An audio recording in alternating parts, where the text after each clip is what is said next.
ओम श्री गणेशाय नमः। देवशयनी एकादशी व्रत कथा। आषाढ़ मास की शुक्ल पक्ष की एकादशी को ही देवशयनी एकादशी कहा जाता है। इसी एकादशी से चातुर्मास का आरंभ माना जाता है। इस अवधि में कोई भी शुभ कार्य जैसे विवाह आदि नहीं किया जाता। मान्यता है कि इस दिन से भगवान श्री हरि विष्णु क्षीर सागर में शयन करते हैं और फिर 4 माह बाद उन्हें उठाया जाता है। उस दिन को देवोत्थानी एकादशी कहा जाता है। इस बीच के अंतराल को ही चातुर्मास कहा गया है। देवशयनी एकादशी को देवशयनी, महा एकादशी, थौली एकादशी तेलुगु, हरि देवशयनी, पद्मनाभा शयनी तथा प्रबोधनी एकादशी भी कहा जाता है। देवशयनी एकादशी व्रत कथा। धर्मराज युधिष्ठिर ने कहा, हे केशव, आषाढ़ शुक्ल एकादशी का क्या नाम है? इस व्रत के करने की विधि क्या है और किस देवता का पूजन किया जाता है? श्री कृष्ण कहने लगे कि हे युधिष्ठिर, जिस कथा को ब्रह्मा जी ने नारद जी से कहा था वही मैं तुमसे कहता हूँ। एक बार देवऋषि नारद जी ने ब्रह्मा जी से इस एकादशी के विषय में जानने की उत्सुकता प्रकट की। तब ब्रह्मा जी ने उन्हें बताया, सतयुग में मांधाता नामक एक चक्रवर्ती सम्राट राज्य करते थे।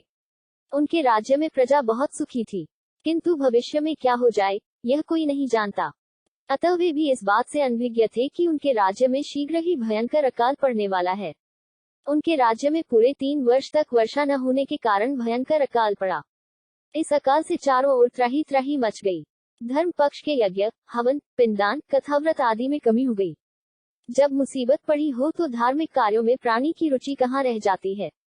प्रजा ने राजा के पास जाकर अपनी वेदना की दुहाई दी। राजा तो इस स्थिति को लेकर पहले से ही डहकी थे। वे सोचने लगे कि आखिर मैंने ऐसा कौन सा पाप कर्म किया है जिसका दंड मुझे इस रूप में मिल रहा है। फिर इस कष्ट से मुक्ति पाने का कोई साधन करने के उद्देश्य से राजा सेना को लेकर जंगल की ओर चल दिए। वहां विचरण करते करते एक दिन वे ब्रह्मा जी के पुत्र अंगिरा ऋषि के आश्रम में पहुंचे और उन्हें साष्टांग प्रणाम किया।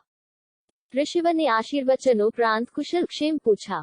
फिर जंगल में विचरने व अपने आश्रम में आने का प्रयोजन जानना चाहा।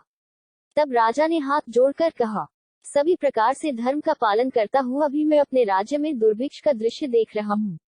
आखिर किस कारण से ऐसा हो रहा है, कृपया इसका समाधान करें। यह सुनकर महर्षि अंगिरा ने कहा, हे राजन, सब युगों से उत्तम यह सतयुग है। इसमें छोटे से पाप का भी बड़ा भयंकर दंड मिलता है। इसमें धर्म अपने चारों चरणों में व्याप्त रहता है। ब्राह्मण के अतिरिक्त किसी अन्य जाति को तप करने का अधिकार नहीं है, जबकि आपके राज्य में एक शूद्र तपस्या कर रहा है। यही कारण है कि आपके राज्य में वर्षा नहीं हो रही है। जब तक वह काल को प्राप्त नहीं होगा तब तक यह दुर्भिक्ष शांत नहीं होगा। दुर्भिक्ष की शांति उसे मारने से ही संभव है, किंतु राजा का हृदय एक निरपराध शूद्र तपस्वी का शमन करने को तैयार नहीं हुआ। उन्होंने कहा, हे देव, मैं उस निरपराध को मार दूं, यह बात मेरा मन स्वीकार नहीं कर रहा है।